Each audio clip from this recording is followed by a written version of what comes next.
ಹಾಗೂ ಹಸಿರು ಸೇನೆ ಏನು ಇವತ್ತು ಈ ಒಟ್ಟವಾಗಿ ಯಾತ್ರೆಗಳ ಸಲುವಾಗಿ ಏನ ಒಳಪಡುವಂತ ಏನ ನೀರಾವರಿ ಊರುಗಳದಾವು ಆ ಎಲ್ಲ ಬಂದಂತ ರೈತರ ಮೊದಲನೇದಾಗಿ ನಮಸ್ಕರಿಸ್ತಾ ಇವತ್ತಿನ ದಿನ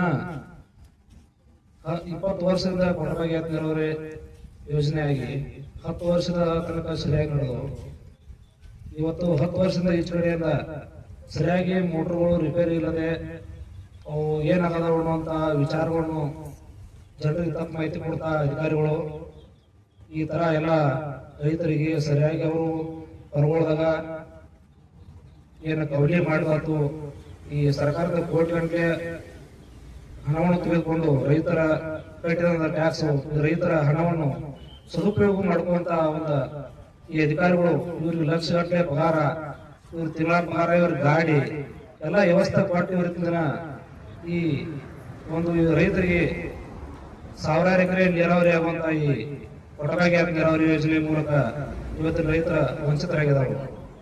ಈ ವಿಷಯ ಕುರಿತು ಏನ್ ಹೇಳಕ್ ಇಷ್ಟಪಡ್ತಿರ್ತಾರೆ ಇವತ್ತಿನ ಏನ್ ಅಣ್ತಂದ್ರೆ ಸಮಾಧಾನವಾಗಿ ಶಾಂತಿಯುತವಾಗಿ ಹೋರಾಟ ಬರ್ತಾರೋ ಆದ ಕಾರಣ ಅವರಿಗೆ ನಾವು ಬೆಂಬಲ ಸೂಚಿಸ್ತೀವಿ. ಮತ್ತ ಈ ನಮ್ಮ ರೈತ ಅಂತಂದ್ರಿಗೆ ಜಿಲ್ಲಾಡಳಿತ ತಾಲೂಕು ಆಡಳಿತ ಸಂಬಂಧಪಟ್ಟ ಅಧಿಕಾರಿ ಹಾಗೂ ರಾಜ್ಯದ ಮುಖ್ಯಮಂತ್ರಿಯವರು ಈ ಕಡೆ ಲಕ್ಷ ಕೊಟ್ಟ ಇದ್ರ ಬಗ್ಗೆ ವಿಚಾರಿಸಿ ಏನಾದ್ರೂ ಒಂದು ಕ್ರಮ ಕೈಗೊಂಡ ಆ ಸಂಬಂಧಪಟ್ಟ ಅಧಿಕಾರಿಗಳು ಏನ್ ಮಾಡ್ಯಾರ ಬಗ್ಗೆ ಅವ್ರನ್ನ ಅಮಾನತುಗೊಳಿಸ್ಬೇಕು. ಇವತ್ತಿನ ಅವ್ರನ್ನ ವಜಾಗೊಳಿಸದೆ ಆದ್ರ ಈ ಹೋರಾಟ ಬಂದ ಯಶಸ್ವಿ. ಅದೇ ರೀತಿಯಾಗಿ ನೆಕ್ಸ್ಟ್ ಎರಡನೇ ವಿಷಯ ಏನಪ್ಪಾ ಅಂದ್ರ ಇವತ್ತಿನ ಅದನ್ನ ಲೋಕಾಯುಕ್ತ ತನಿಖೆ ಕೊಡಬೇಕು.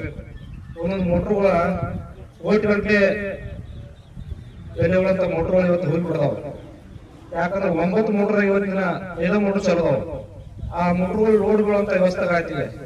ಆದ್ರೂ ಇಲ್ಲಿ ಅಂತಂದ್ರಲ್ಲ ಮುಂದಿತ್ತ ಏನ್ ಹೊರಗಡೆ ಗಾಣಿ ಸಿಕ್ಕಿತ್ತು ಅದನ್ನ ಹೊರ ಸಿಕ್ಕಿತ್ತು ಎಲ್ಲ ತೆಗೆದು ಇವತ್ತಿನ ಚಾಲು ಮಾಡಿದಾಗ ಅದ್ ಎಷ್ಟು ದೂರ ಹೋಗ್ಬೇಕಾಯ್ತು ಆ ದೂರ ಹೋಗಿ ನೀರು ಮುಟ್ಟೈತನ ಅಂತ ಈ ನನ್ನ ರೈತ ಅಂತಂದ್ರೆ ಹೇಳ್ದಾರ ನಾಯಕರು ಹೇಳ್ದಾರ ಇವತ್ತಿನ.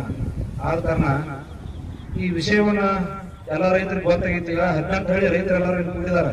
ಇವತ್ತಿನ ಸಣ್ಣ ಪ್ರಮಾಣದಲ್ಲಿ ಜನ ಕೊಂಡಿರ್ಬೋದು, ನಾಳಿನ ದಿನ ಇದು ದೊಡ್ಡದಾಗೈತಿ. ಅದಕ್ಕಾಗಿ ಈ ವಿಷಯದ ಬಗ್ಗೆ ಏನಾದ್ರು ಏನ್ ಜನ ಕುಡಿದಾರ ಒಳಪ ಅಂತಂದ ವಿಷಯ ತಿಳ್ಕೊಂಡು ಅಷ್ಟೇ ಬಿಡಬಾರ್ದು. ಅದನ್ನ ಜವಾಬ್ದಾರಿ ತಗೊಂಡ ಇದು ಬಂದ ಬೇಗ ಮುಗಿಸ್ಕೊಡಂತ ವ್ಯವಸ್ಥೆ ಮಾಡ್ಬೇಕಂತ ಹೇಳಕ್ ಇಷ್ಟಪಡ್ತೀನಿ.